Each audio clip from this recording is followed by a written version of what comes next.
for next year? More kind of hybrid. Like right now, it's definitely virtual until the end of this year. And then maybe next year, you know, it might be up for grabs if we go in person. But whatever we do, I don't want to lose our virtual audience because, like I said, I have number subscriptions this year. And So I'm sorry to interrupt this great conversation. We're live.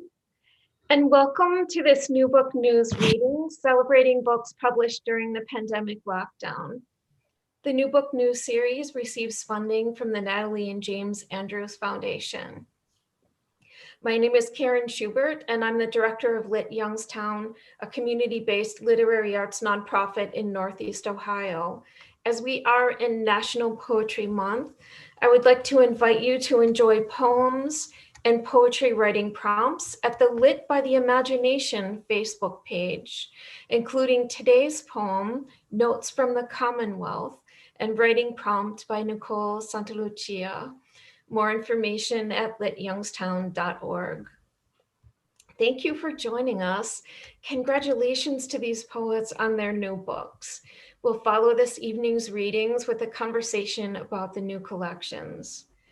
Nicole Santalucia is the author of Because I Did Not Die, published by Bordighera Press.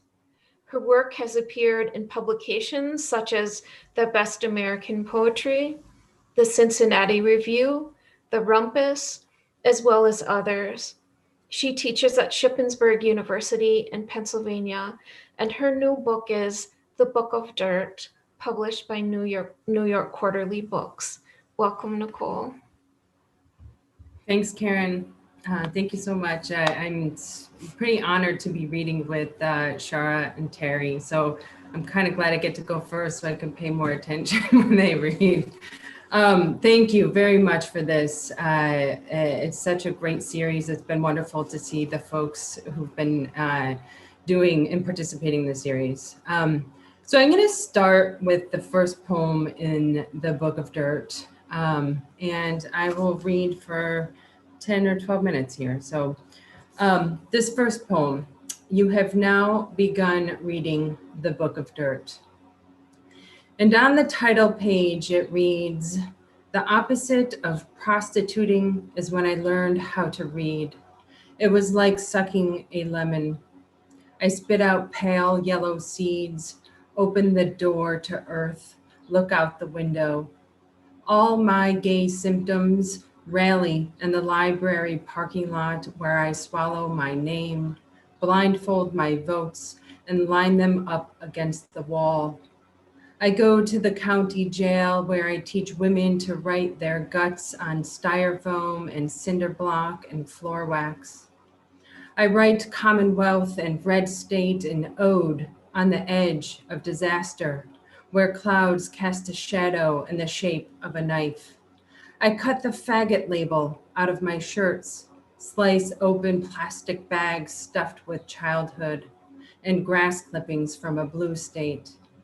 This is the book where a gay girl is in another closet, where the doorknobs fall off and the queer goes for a walk on a rainbow leash. I mosey from dream to dirt to dream and see the jar of hallelujahs glowing on my nightstand. The opposite of gay is a seedless lemon spiked on a galvanized nail. There's a penny resting on my tongue, or maybe that's the remnants of a dream I can't quite remember. When I wake up, there's a giant bitter orange tree flowering at the foot of the bed. Cold, hardy fruit drops between my wife and me. We empty the jar of hallelujahs and cross-pollinate citrus with survival. We don't belong, says the fruit. Other books. We survive. We survive on the resemblance of other oranges. Depending on ripeness, our skin peels and our blood deepens. The sweet orange.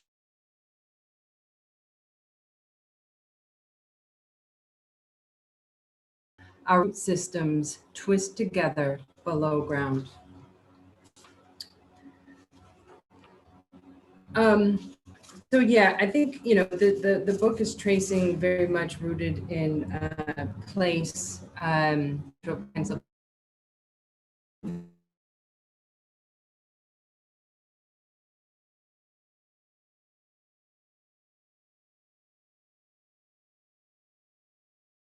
going to keep reading, but I don't know. It looked like I froze there for a minute. I hopefully that one came through. This next one is called From the Book of Dirt.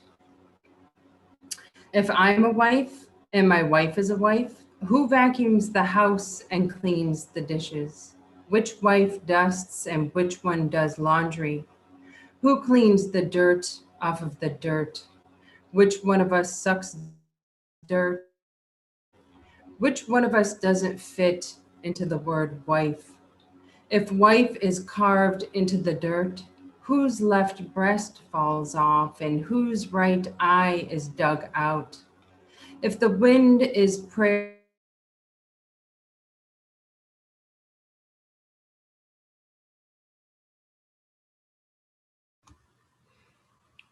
Nicole, you might want to turn your image off for a little while till your bandwidth recovers.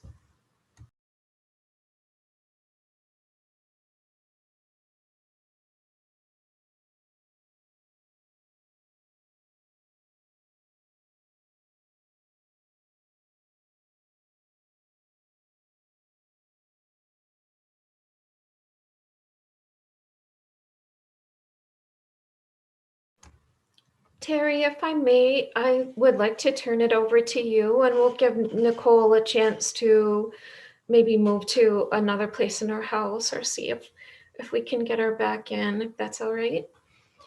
Teri Ellen Cross Davis is the author of Haint, winner of the 2017 Ohioana Book Award for Poetry. She's a Cave Canem Fellow and member of the Black Ladies Brunch Collective. She lives in Maryland. Her new book, A More Perfect Union, is winner of the Journal Charles B. Wheeler Poetry Prize, Mad Creek Books, published by Mad Creek Books at Ohio State University Press.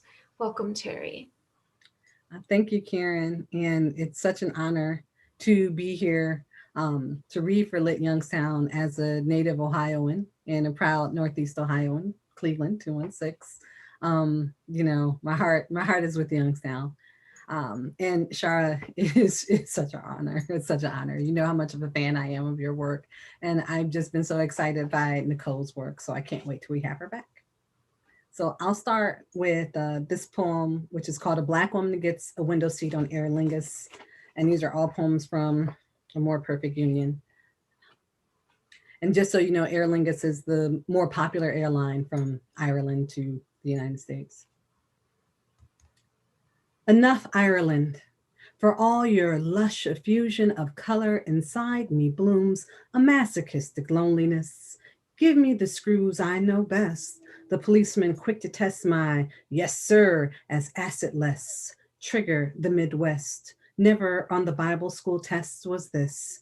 Crucifixion kills, not nails into feet or wrists, but the weight borne upon the breast. You suffocate slowly in your own flesh. As I return to the upright cross of the US, I breathe easier, I breathe less. So in this book, I created my own goddesses because why not?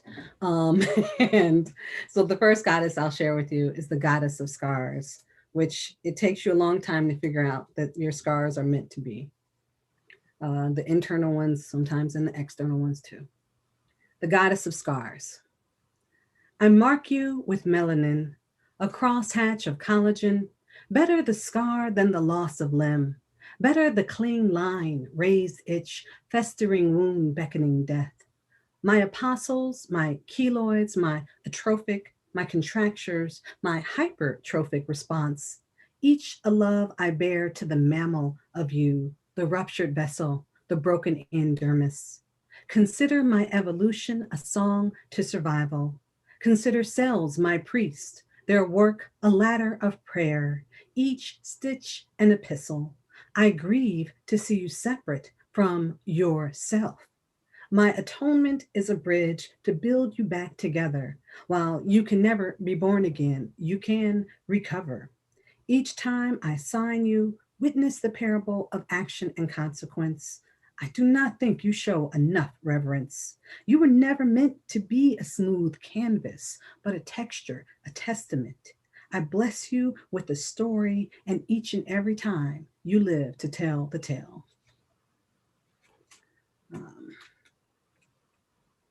So this next poem is called Don't Act Like a, and just trigger warning, has a slur in it. Don't act like a. On a train from Baltimore, a woman ignores her young son until his boredom makes mischief fun, and her unengaged gaze narrows, sharpens, before we all hear the slap, followed by words meant to bruise. Don't act like a faggot. Maybe years later he will kiss a man and taste despair. Maybe years later he will kick a man to hide his own fear. Maybe none of these things will happen, but my own silence is cultivated by years of attempted interventions met with blistering invectives, my own verbal fumbles, trying not to judge while judging.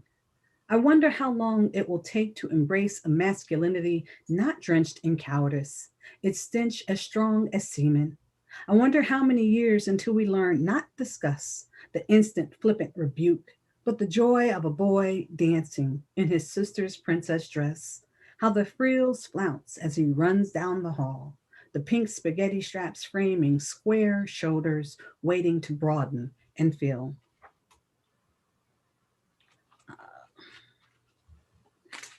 And so I'm in the collective of Black women poets called Black Ladies Brunch Collective. And we put out an anthology in 2017 called Not Without Our Laughter. And in it, we had to respond to another collective member's work. So I picked a poem by this incredible poet named Saida Agostini, and her poem is called Harriet Tubman is a Lesbian. So this is my response to Harriet Tubman is a Lesbian by Saida Agostini, and it's called Knowledge of the Brown Body. If Harriet Tubman had been a lesbian, I would know the brown body had been valued outside of chattel to the point of risk. I would know an ebony nipple spoke its hushed volumes from inside another sweet brown mouth, eager to know its secrets. I would know a brown belly had been showered with a free tongue's pulsing intention. I would know the brown hips of a woman were stolen back for freedom's sake. I would know that brown thighs thunder was enough to make a woman walk into the abyss of the deep South and come out clapping on fire with Black love. I would know that this body I own had once been coveted for its sake and its sake alone. How sacred I could hold that knowledge. I could palm it, my fingers deep inside the agent that helped break the back of the Confederacy. So with these goddess poems, I tried to explore some different things. And anger, lust, all the things that we have, but we are supposed to keep hidden, especially as women of color in a society that dictates how we're supposed to react and respond to the daily microaggressions and bigger ones that we receive in this country. So the goddess of anger felt very important to me. The goddess of anger. Did he touch you? Did he hit you with jagged words or closed fists? Did he laugh at you? Were you polite even then? Were you lava under the skin? Then let me in. Unsheath the dagger of me. You've tasted pain. Now let me master it. Let me in. I'll use the dust of his bones for tea. I'll rise, vengeful and caustic, a florid fury, steeped in seething. I'll make his eyes bleed. Let me in. I'll dissect him unflinchingly. A backhand slap, a rake of fingernails. I'll spit my small mercies. I'll dance on him in stilettos, paint my toenails OPI red while the blood congeals. Let me be your ignition point, your pitch, the whoosh of hot, sweet breath. I'm all your swallowed heat simmered into flesh. I too can lift burdens. Let go of fear, of retribution. Let go of decorum and shame. Ride rage until it bucks, then jump on it again. Damn it, let me in. So follow up with one other goddess poem. And this is the goddess of cleaning, as the great niece and granddaughter women who cleaned for living. It felt like learning how to clean is one way to, no, there's some, the cleanliness is next to godliness. I know that, having been raised in the church in that way, but it's also something else in that power of being able to clean. And my mother would say, we didn't have much, but what we did, we kept it clean. And so there's a power there, and I wanted to honor that. So this is the goddess of cleaning. I bequeath you bleach, its singeing sting. I bequeath you the scrub brush, best done on hands and knees. I bequeath you ammonia for the exorcism of dirt. I bequeath you power over clutter, the washing machine's spin, the dryer's lint grin. I bequeath you the salvation of sweeping, a consecrated grip on the broomstick. I bequeath you the dustpan's collection plate, the floor's sanctified echo, the trash bin's penitent face. I bequeath you the gospel of a mop, the sacred slosh of a rinse bucket's second coming. I bequeath you the torn t-shirt as rag, the two-sided sponge, vinegar and newspaper squeak, the glass free of streak. I bequeath you an old toothbrush for tiles hard to reach grime. I bequeath you the grunt and scrub of wool, the eradication of rust. Trust in me. I baptize you in sweat, labor's beatific stain. I bequeath you the power to change, one room at a time. And check my time here. And there we go. Okay. So I'll end with these two poems. And I'm in thinking about the work of Shara and of Nicole. I felt like, Shara, I felt like your work lit the match to my anger, and Nicole's work put a finer point on it. Like, yes, let's specifically talk about these things that really get you. So that's part of the reason I was excited about our matchup here. So I had to go to anger, and this is a poem that came out of anger. And my therapist said to lean into my anger, which, I'm so normally used to not doing that, trying not to fulfill the stereotype that exists out there. So when she said lean into it, well, here you have, this poem suggests revolution. This poem no longer consents to play mammy or to wet nurse a seething rage at her own Black teeth. America, your teeth have come in, you nip too much. This poem refuses to play religion. A Bible verse will not absolve you, America. If the pursuit of happiness, life, and liberty came from the Creator, she is about ready to backhand you in the face. This poem will not be your bottom bitch, America. This poem does not consent to Blackness being window dressing for the diversity brochure of a country where the board of directors never changed. This poem reads the fine print on you, America. This poem consents to be Black ink, a clenched fist, pepper spray, and Black souls marching on asphalt, freedom for and from you, America. If need be, this poem consents to double as witness, the dotted I in the missing reparations decree. Until then, let this poem heckle you, America. Let it yell, goddamn US, choke on cotton, while fanning itself in the flames. Understand, this poem doesn't want to be bloodthirsty. It would rather write about the cleanse of a cloudburst than the vengeful force of a water hose. In truth, this poem courts hope. Like a Volta, it wants to turn the page, writing, America, let us pen a new document, not a perpetual union, but a chokehold removed, as a Black throat breathing freely is a self-evident truth. Let these lines be facts submitted to a candid world, and this poem, when spoken or read, let it alter, let it abolish you. And I'll end with this poem. And this is the title poem from the book, A More Perfect Union. Dear America, When I say America, I mean white people. You need a new name. I respectfully decline to continue this narrative. Evolution is upon us like a kiss. My tongue twists. I'm getting sick from holding it. Massa, officer, with you, fears always a whip, or white lady calling 911. We grew up in the same house. Cotton fields, colonial red bricks, plantation shutters. But in 2016, you shit the bed. Since then, my blues smoke, spirits singe my throat. Oblivion's a better dance partner. At least with her, I cough but don't choke. Under your patriotic blanket lies a thorny bouquet. You market it well, so I miss the smell of copper, blood steady seeping down my wrist. The founding fathers bought bodies, but every day I'm the one asked for receipts.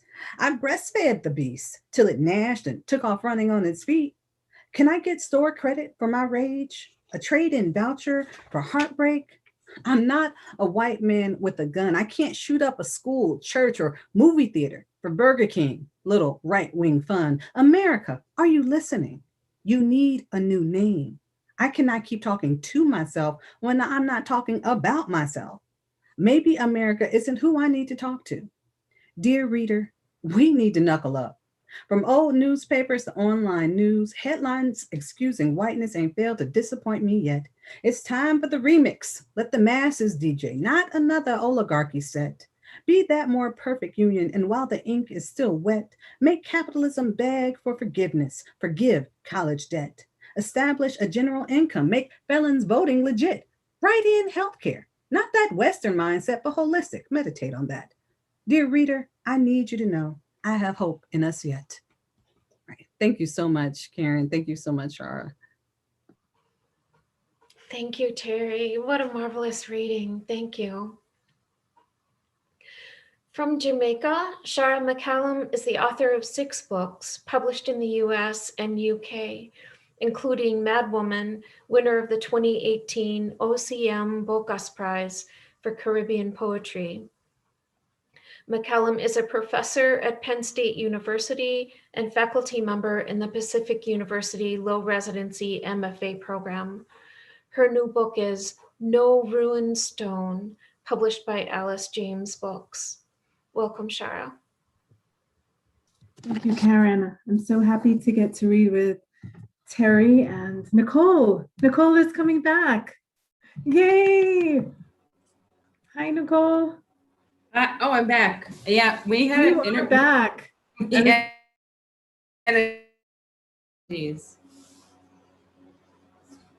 Hi. We were just going to get started with my reading, but do you want to keep going, Nicole? I would happily hear from you more. You were so interrupted by internet. Is that okay, Karen? Yeah? Yes, let Shara, maybe you read your work, and then we'll see how Nicole's internet is doing. How about that idea? Okay, sure. I'm flexible. So anyway, Nicole, I'm so glad you're back. And Teri, brilliant reading. I love the book. And I'm so glad to be in conversation with you again after 1997 when we were at Cave Canem together. I was doing the math, but we're outing ourselves as old people by me doing the math. So I'll just go ahead and read instead. What I want to do is just read a little bit from a book that's actually coming out this summer, No Ruined Stone, and it's quite different than other books I've written insofar as it's a novel in verse. So across the whole book, there's a story told. I'll try to give a very brief synopsis so you can follow some of the poems.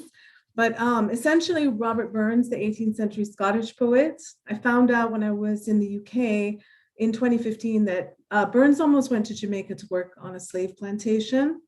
And had he gone, he was quite serious about this.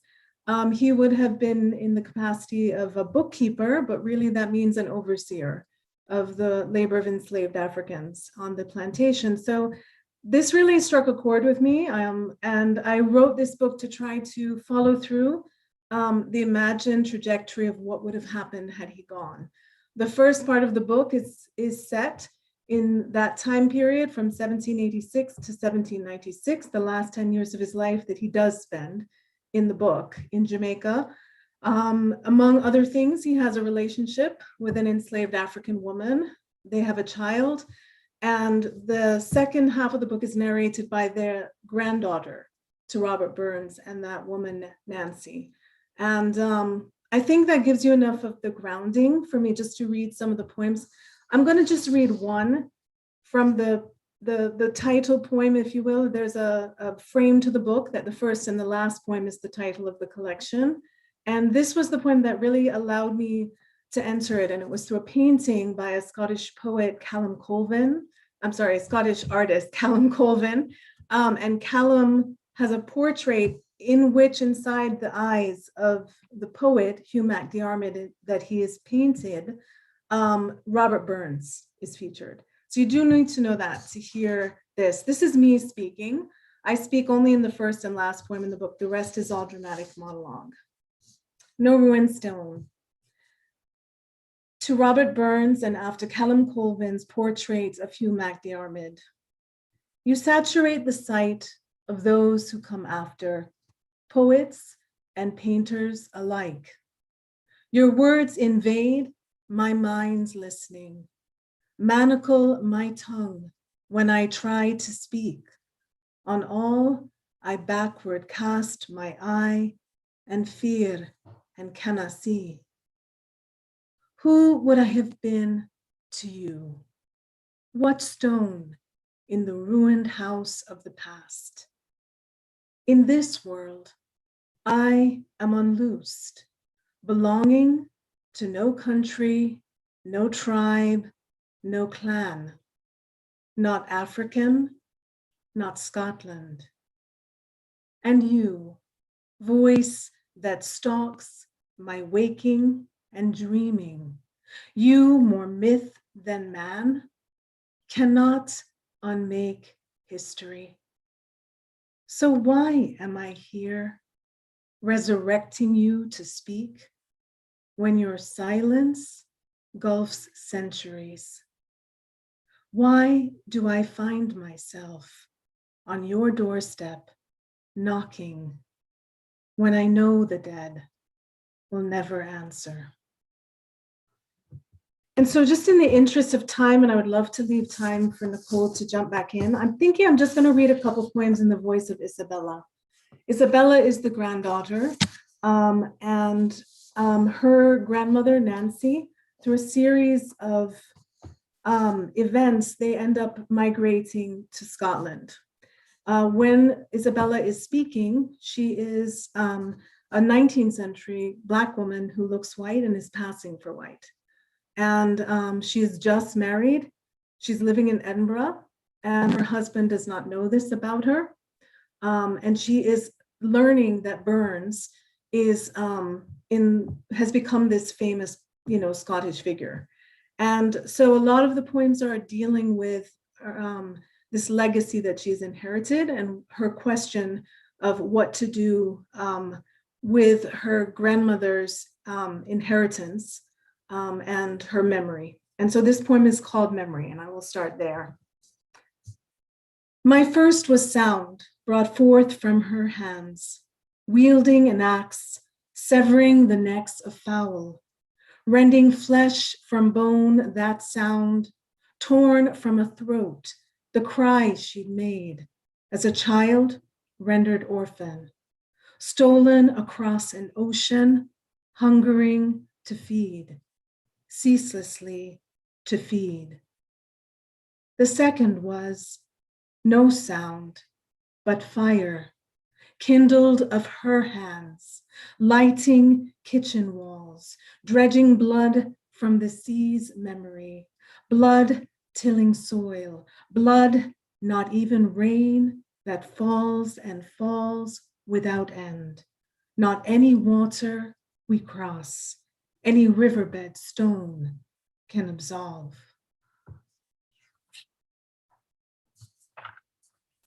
As I mentioned, there's a lot of monologues here. This one is addressed to her husband, who does not know her ancestry, but she's an educated woman thanks to him. And so there's a complexity to their relationship, which this poem gestures toward. Husband, For all the faith in argument, in principle, in reason. For all the books you hand me, bid me read. For all in the dark I pretend. For all the pursuit of equality, of righteousness and good. For all the rights of man, the vindication of woman. For all in the dark I pretend we are. For all the moral cause, abolition, the struggle for freedom. For all in the dark I pretend we are just. For all the history of heroes and foes, the victors and the vanquished. For all the talk and talk and talk. For all in the dark I pretend we are just one soul. What would it mean to see? Not love, not truth, not beauty, but who has been in your house?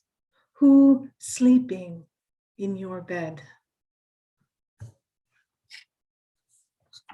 And so her choice really is whether or not her grandmother has died. And so the precipitating force for her is largely grief and coming to terms with what it means to continue to deny her grandmother and her sacrifice.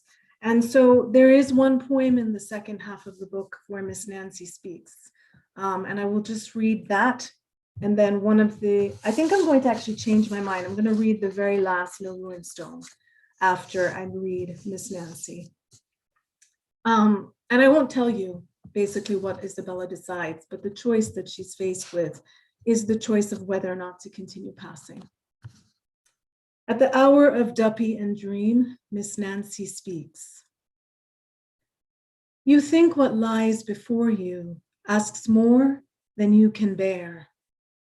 But I am with you now, as I was when you came into this world, your one eye looking forward, the other forever looking back. From the netherworld, you were flung into this one, squalling, full of that scent we could not wash away.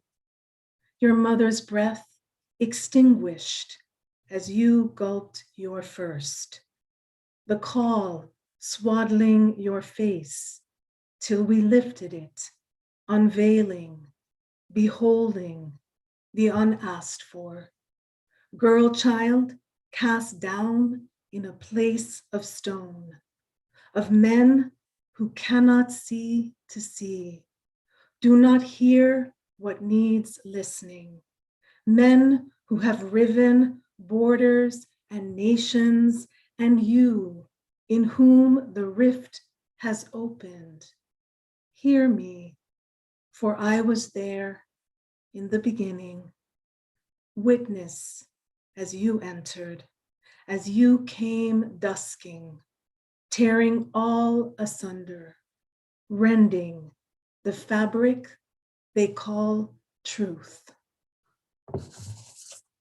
So I mentioned what made me change my mind. I always change my mind when I'm reading, is that I really wanted to let you hear the elegiac closing of this book, which is, if I can find it, the last poem in the collection and the second poem called No Ruined Stone. It's much easier when the book is actually assembled to flip through. I'm just shuffling papers here. It has a dedication as well, and I'll just read it. No Ruined Stone for my grandmother. When the dead return, they will come to you in dream, and in waking will be the bird knocking against glass, seeking a way in, will masquerade as the wind, its voice made audible by the tongues of leaves, greedily lapping as the waves' self-made fugue is a turning and returning. The dead will not then nor ever again desert you. Their unrest will be the coat cloaking you. The farther you journey from them, the more distance will maw in you. Time and place gulching when the dead return to demand accounting. Wanting and wanting and wanting everything you have to give, and nothing will quench or unhunger them, as they take all you make as offering, then tell you to begin again. Thank you. It's really such a joy to be with all of you, and Nicole, can't wait to hear your poems. Thank you so much, Shara. And Nicole, we would love to hear your poems. My apologies about the internet. Looks like we had a little outage in the area. Hopefully we run smoothly here. I'm just going to read a few. I feel terrible that I missed hearing Teri's reading, but I did watch you online. Yeah, a couple this week. I was watching some of your readings, so we could jump into conversation shortly. I'm just going to read a few. I had started with the first poem in the book before I cut out with the internet issue. So I'll start there again. This is called, You Have Now Begun Reading the Book of Dirt. And on the title page, it reads, the opposite of prostituting is when I learned how to read. It was like sucking a lemon. I spit out pale yellow seeds, open the door to earth, look out the window. All my gay symptoms rally in the library parking lot where I swallow my name, blindfold my votes, and line them up against the wall. I go to the county jail where I teach women to write their guts on styrofoam and cinder block and floor wax. I write Commonwealth and Red State and Ode on the edge of disaster where clouds cast a shadow in the shape of a knife. I cut the faggot label out of my shirts, slice open plastic bags stuffed with childhood and grass clippings from a blue state. This is the book where a gay girl is in another closet, where the doorknobs fall off and the queer goes for a walk on a rainbow leash. I mosey from dream to dirt to dream and see the jar of hallelujahs glowing on my nightstand. The opposite of gay is a seedless lemon spiked on a galvanized nail. There's a penny resting on my tongue, or maybe that's the remnants of a dream I can't quite remember. When I wake up, there's a giant bitter orange tree flowering at the foot of the bed. Cold, hardy fruit drops between my wife and me. We empty the jar of hallelujahs and cross-pollinate citrus with survival. We don't belong, says the fruit. We don't belong is the logic of other books. We survive. We survive on the resemblance of other oranges. Depending on ripeness, our skin peels and our blood deepens. The sweet orange is not a wild fruit. The pomelo is its paternal parent. Our root systems twist together below ground. And that's the poem that opens the book. And the titles begin to repeat. And this is called From the Book of Dirt. If I'm a wife and my wife is a wife, who vacuums the house and cleans the dishes? Which wife dusts and which one does laundry? Who cleans the dirt off of the dirt? Which one of us sucks dirt and which one spits out dirt? Which one of us doesn't fit into the word wife? If wife is carved into the dirt, whose left breast falls off and whose right eye is dug out?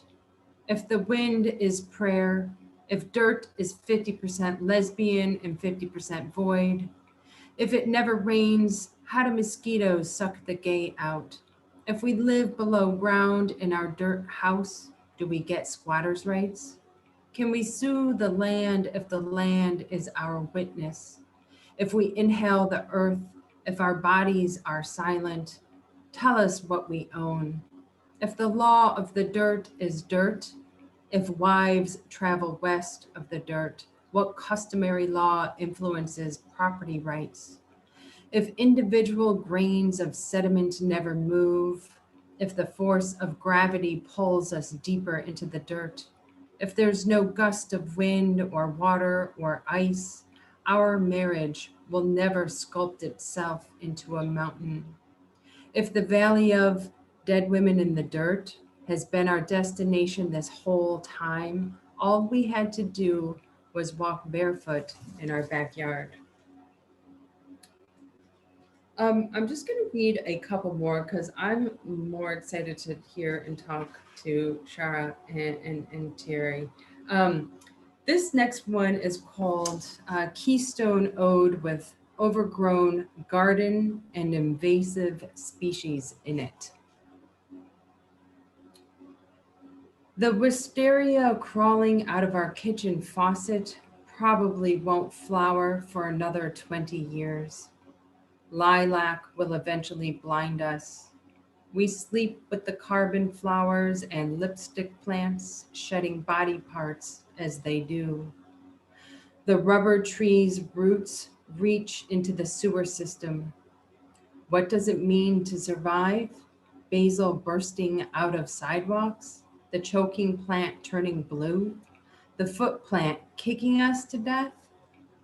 At sunrise, we mistake baby's breath for fog. It grows around our necks, pulls the lesbian out of our dirt. We leave behind skin and bone wrapped in wool. We almost survived the shape of a man. Lavender grows out of our mouths. It swells between our cracked breastbones, our guts tender and fertile. You know, just a little uplifting poem for spring.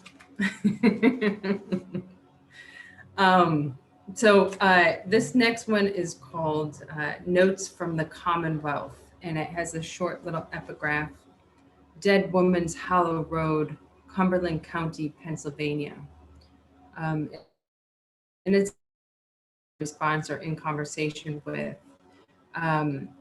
There were two women, Rebecca White and Claudia. They were shot at. One was murdered on the Appalachian Trail about 11 miles from my house, 10 miles from my house where I live now. This was back in the 80s. Notes from the Commonwealth. You watch the news to find out that lesbians don't wash away after drinking dirt, that the dirt didn't absorb all the rain last week, that there's everything to name and no voice to repair the rainbow, that the history of queer was murdered in the Michoud State Forest. I heard about the woman who ran from the echo of hate, one shot at a time. I mean, I went to the grocery store, bought mushrooms covered in dirt, rinsed their white heads, poured olive oil on them. The news in the background. There's a storm coming, a flood warning, maybe a murderer on the loose. I cooked and swallowed dirt. 11 miles away, a tree named Rebecca sank into the land. I am on the other side of the rainbow in the dirt that doesn't make the news. Lesbians sprout like wild strawberries. Their root systems tangle with murder. In Pennsylvania, crushed bones cut into the land and daughters collapse before they are auctioned off every Sunday morning. This ritual is for sale in the church parking lot where blessings smell like gunfire and fingers break the sound barrier as they dig for life. The dirt under the dead woman's fingernails, sacred. The yeast in her throat, scooped out, melted down, and served as communion. And I wasn't planning on reading this one but I'm going to, because I need to hear it. I need to hear it. I got very stressed out about the whole internet situation, and I need this little reminder to myself. It's from the Book of Dirt. It was like a christening, except all the angels were police, the sign of the cross, a drug deal. Alcoholism wet the bed when I was born. 39 years later, hospital beds hang from tree branches. Rusty metal bed frames rip alcoholic arms out of their sockets, and doctors put them in warm beer to cure root rot. The day alcoholism took Jerry's life, his limp, fermented body sank into a blue mattress. His feet dangled into Tuesday morning. I wonder if the empty bottles around his body were recycled. If someone got the 5-cent deposit for his rib cage, if the oak trees suffocated, if his alcoholic arms and legs will get sober now that they are in the dirt, if the earth is a little drunk from his bones. Jerry cracked the instrument of peace, ate yellow spiders one night and never woke up. His lungs filled with synthetic cotton, mattress springs, and prayer. Jerry's dead and I'm not. He helped me regurgitate a pair of handcuffs. Jerry's dead, I'm not. He drove me to a chicken coop once.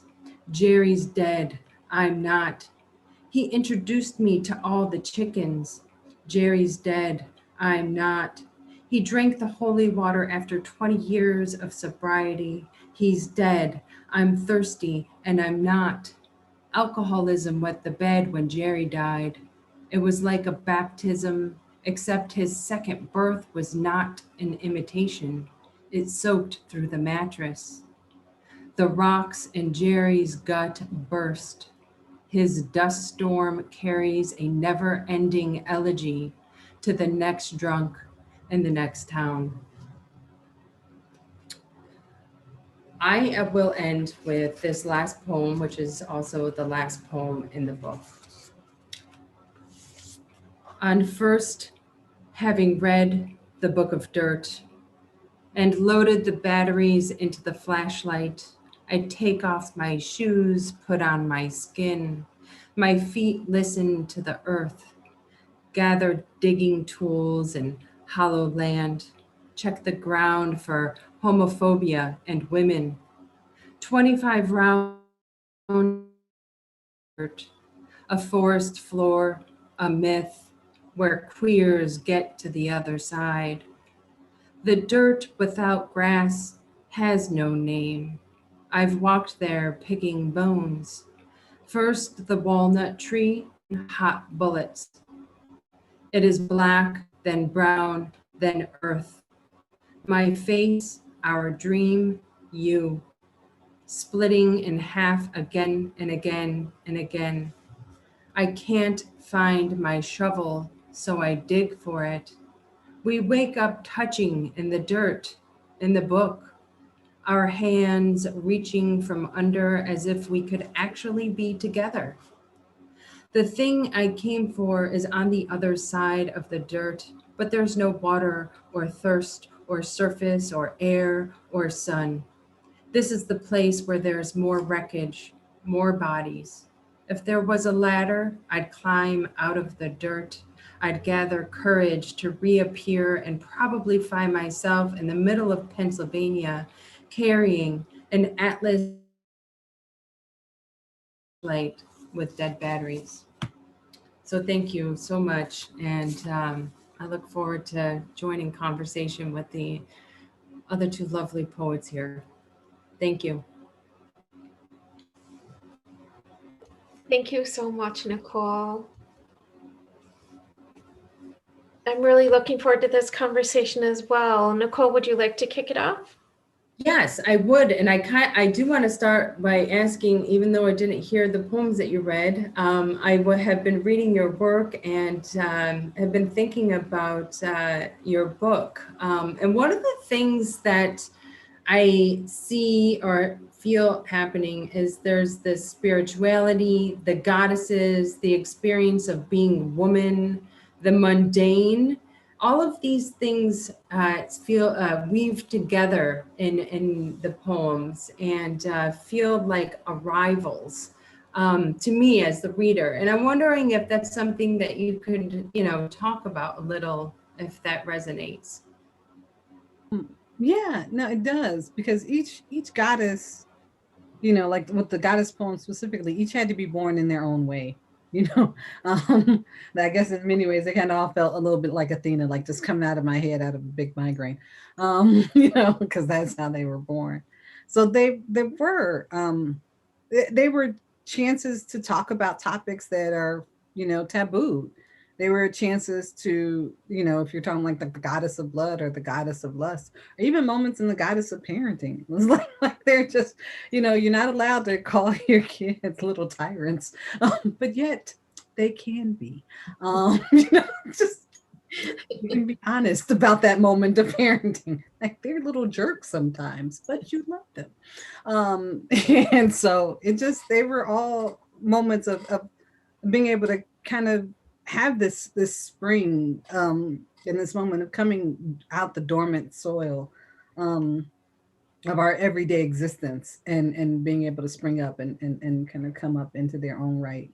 And that's really what I wanted to do. There's so many elements of these goddesses that are particular to womanhood, and so many of them that, really one could say could be experienced by anyone who's been in that position. So I felt like it was important to give them birth. I don't know if that answers it, but yeah. Beautifully. Absolutely. Beautifully. Yeah. Thank you. So do you mind if I turn around and ask a question of Shara and Nicole? And I want to talk about setting, because I feel like Nicole, there's almost the fact of how you start the Book of Dirt and end the Book of Dirt. And Shara, I felt the same way, like how you start and end, No Ruined Stone. They felt very formal in that way. And also I was really intrigued but just to stay in setting, like so much of the Book of Dirt is so centered in this very oppressive rural Pennsylvania setting. And so that, like the fact that it keeps coming around and the repeated titles, the Red State, the Odes, it felt like there was this weird kind of, like I said, like you wanted to recreate this suffocating experience of being in a very intolerant and almost malevolent kind of space. For the reader. So that's my question. One for you, Nicole, and you for Shara. Just, I know, at the end of No Ruined Stone, you were like, this question kept haunting me. And it just, so I do really want to know, and that question of, what would have happened if Burns had actually gone to Jamaica. So I just want to know how you came to create these worlds, because it felt like world building. And I was just like, did she do this like a sci-fi novel? Because so much of this is like speculative fiction. You're imagining. And it's like, then it's like Afrofuturism in that too. And so I was just like, how did you get here? And how did you set up all these levels so you could keep everything straight? And I love the bio at the end where you're like, here's the stuff that really happened. Here's the stuff I'm playing around with. So there are my two questions. Do you want to go first, Shara? You're muted. Of course I am. I'm trying to make sure I don't have background noise here when you're both speaking. Yeah, I think I was haunted by the question because it didn't match up with my impression of Robert Burns from the poetry. And I'm a lover of romantic poetry, but have grappled for a long time with the exclusions and the blindnesses of romanticism of the Enlightenment, particularly for Burns to have been living at that time, and abolition was pretty strong in Scotland. It's not as if he wasn't aware. So I couldn't, sometimes when people do speculative work, they have freedom to just widely imagine whatever they want. I was more interested in imbricating the real lived history with what could have happened. So that speaks a bit, Terry, to the question you asked. I think of setting, for me, always landscape is more than just the land. It's the history. It's what I hear when I look at the land and the voices of the people who've inhabited that space and what they've lived and suffered and known and survived. And so I think for me, then the landscape became, reimagining Jamaica in that time frame required research. Just being Jamaican doesn't allow me to know the intricacies of 18th century plantation economy in Jamaica. So I really did huge amounts of research. I certainly am not Scottish and, traveled and spent a lot of time in Scotland and reading Burns to sort of get the ear for the Scots vernacular that he was writing in Scots as well as in English. So there are loads of things. I mean, I could just talk for a long time, but I would just say in terms of landscape, that was a very key way for me to go back into a world and reimagine it, absolutely. But archival research and tons of reading is how I ended up building it. Nicole, I expect yours is very different because it's coming out of a lived place, right? Yeah, absolutely. For me, I moved to central Pennsylvania about 7 years ago now. A New Yorker, upstate New York City, all my life between those two places. And so the culture shock in this part of the country, in this part of Pennsylvania, was pretty significant. And when I first got here teaching, I was teaching at 4-4, have a wonderful job at the university, at Shippensburg University. But I felt like I didn't quite fit into that world yet. So I started to go to prison. And I was like, oh, this is so much better, my people. So I started to reach out, to the places that seemed so far off in the distance. There's a lot of farmland, a lot of warehouses, as you're coming down 81 from New York. And so for me, it was a lot of connecting and looking that space can't be completely empty. So what was really there. And, I've had some of my students, have families who own farms for generations. And I asked if I can come to their family farm and, so things like that of really connecting that way. But then the oppressive nature and the political, the personal is very political, the personal, that's inseparable. And I really felt that here. My wife and I struggled and we still do to navigate, there's so many anecdotes I can tell you as to people saying things and it's just jaw dropping as to what year are we in, and it's not what year are we in, it's where are we? And that's what it came down to. But I also learned a lot and connected with people that I never thought I'd connect to. Writing these poems and visiting places. I would go to some physical landmarks in addition to like the farms and the prison where I spent time teaching, other landmarks. And, one of the arts councils or historical societies that the Rotary Club runs in Shippensburg. I'll never forget, a student and I were going to these landmarks to write poems in the places and in the space. And the student made the appointment for us and said, okay, Dr. Santalucia and I will be there at this time on this day. And we show up and the person running and meeting us said, well, where's Dr. Santalucia? And my student said, well, she's right here. And she goes, well, she's a woman. How could, like, it was impossible. Like, are you kidding? So, and it was a older woman. And so that's, being confronted with these experiences. I turned to, the writing through the pain and writing through instead of ignoring it, because I've ignored it in the past and I've pretended it didn't happen. And really, I've never felt so gay in my entire life, living where I live, like I've never felt so gay in my entire life. And so it's been, I didn't know how angry I was either. and that it's okay to be angry, and I don't have to lash out and be the crazy, angry lesbian, right? So I don't have to be that person.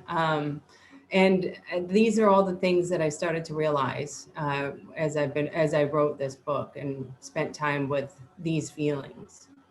So that's a great question. Thank you. Sorry if I was a little too long-winded. But I am going to pivot here, and you know, one of the things, and circle back to you, Shara, in the space between the past and the present. I also sort of am curious about, you know, as you talk about the path that, the imagined path that Burns almost took, what did you find yourself learning about the cruelty or complexity of history as you navigated that space? Did you find yourself kind of at moments of insight you didn't expect to experience because you were doing the investigating and writing the poems? That's a really interesting question. I think I knew some of the nature of the cruelty of slavery before I started this book. I think I was a bit afraid of writing about it, and I think deservedly so. It was very, very difficult to write some of these poems. It was very difficult to go to the archives, actually. The experience that really stands out to answer your question is in Jamaica, when I was in Kingston, I went to the archives and I looked at the plantations, and it was the first time I'd ever held a bill of sale. And I actually had to leave the archive. I just couldn't continue at that moment when I saw like the name of a child, you know, and it's really, it's not something I didn't know, but it's different to see it in a personal way. And I think this is really what literature for me has always been, is a way to interrogate the larger histories that are just so enormous and overwhelming. So for me, the particular of the individual life set against the larger canvas of history, you know, capital H history, which I think both of you are really doing in this work.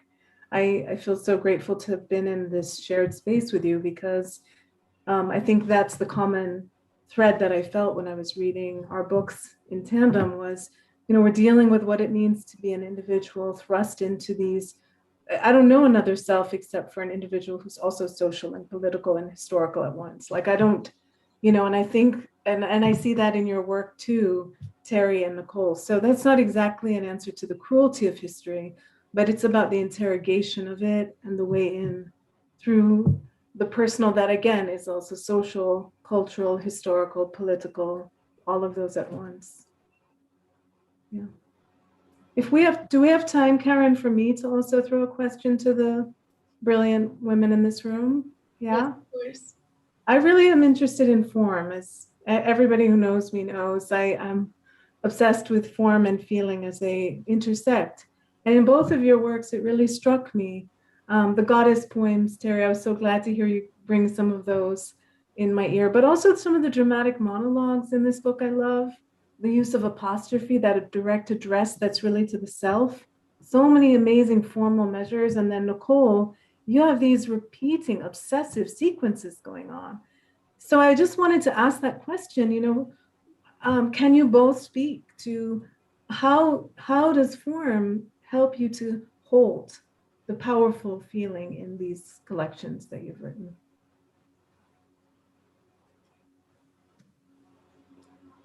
Well, you know what I would say is that each poem begs its own form.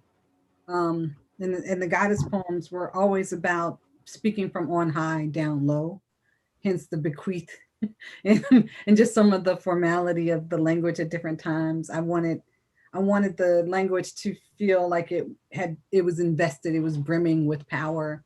And so specifically using like a lot of religious language within it, because that, you know, that's how I grew up learning about power in those ways, but also just because, you know, I wanted her to feel empowered.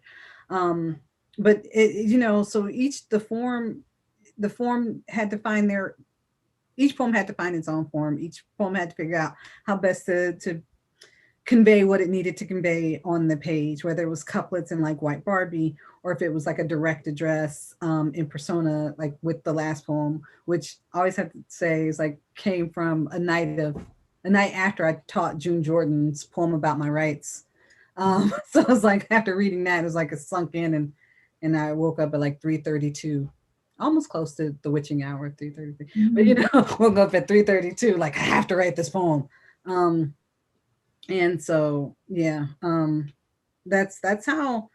And even like the small forms, like in Backup, where it starts off with you know, a 6-line stanza, then 5, then 4, then 3, then 2, then 1, just to show the breaking down of the Black woman's body under the pressure of all the race and social economic injustice within America. So each, the poems had to kind of be born in their own way and find their own form. And even syntax was important to me for each one, you know, whether or not it was a more formal voice or not. So yeah, that's for me. And I think we've lost Nicole. Yeah, it does seem that we have, unfortunately. Well, I'm so glad that Nicole's internet brought her back to us so that we could hear her reading and engagement. And I want to thank all three of you so very much for an incredible evening of poetry and your profound comments. I'll be thinking about them so much. So thank you again. I wish you well and good luck with these tremendous books. And for those listening, I hope you'll buy them all. It seems like they all go together. It does. Thank So you, good night. Karen. Thank you, again. everyone.